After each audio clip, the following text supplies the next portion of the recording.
What are you doing towards your dream?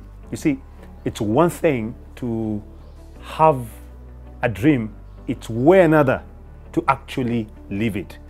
I feel at times there's this huge expanse between the two, and I wish it never actually existed. Let's talk right here at CITAM Church Online. My name is Becher Karanja.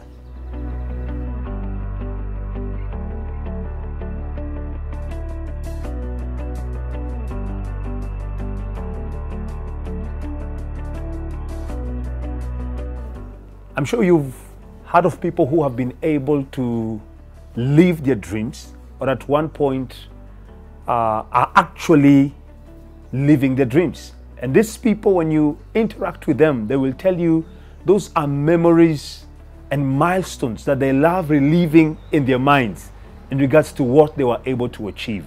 So I beg to ask of you today, are you actually living your dream?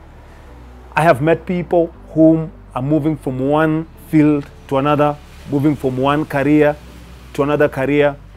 Some guys are just, stagnant. Nothing seems to be coming forth out of their lives, and the time and the resources they put into what they are actually doing. And to some, they're actually living their lives because of other people, in the sense that when you talk to them, they tell you that, I'm doing this because my parents told me to do this, or my peers told me to do this thing. Are you actually living your dream? Looking back to the character we looked into last week about this man called Nehemiah, we see Nehemiah was an iconic leader who at one point decides to leave his comfort zone. He was serving right next to the king, and here he comes forth and he says he's actually willing to go and help out guys who were in a city that was in ruins. Who actually do that? Why on earth would one actually do such a thing? Now, you may be wondering, so what's the big deal about the broken walls and the gates that have been destroyed by fire? In the ancient times, the walls of a city were very, very important.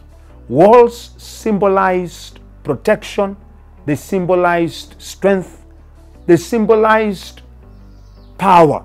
So at this very particular time, because the walls of Jerusalem had been destroyed and the gates had been burned by fire, they were open and vulnerable to any enemy.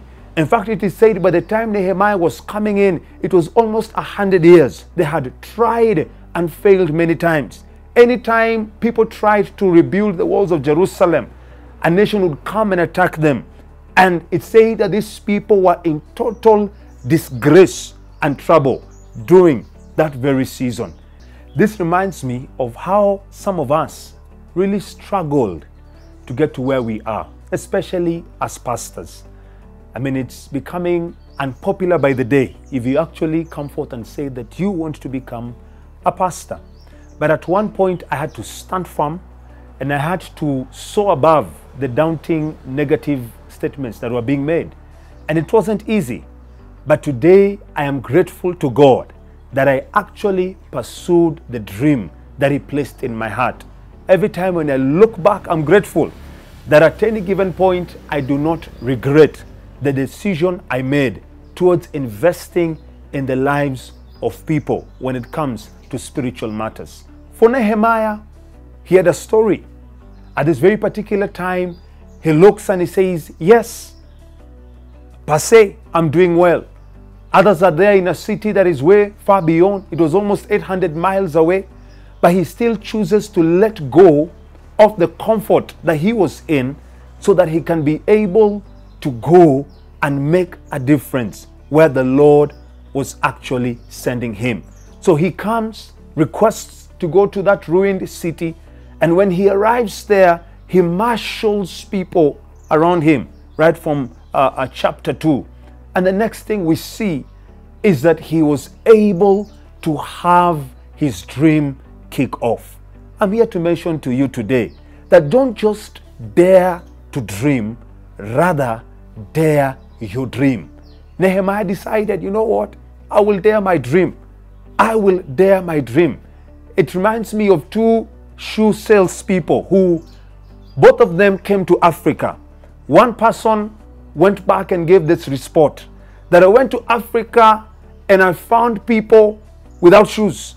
And he told his company that, you know what, it will be useless to harness our resources and take them down to Africa. But another person, his colleague, a second salesperson, went to the same company and said, listen, this is the reality of things. Ahead of us lies a huge opportunity. You see, it all depends. Will you see distractions?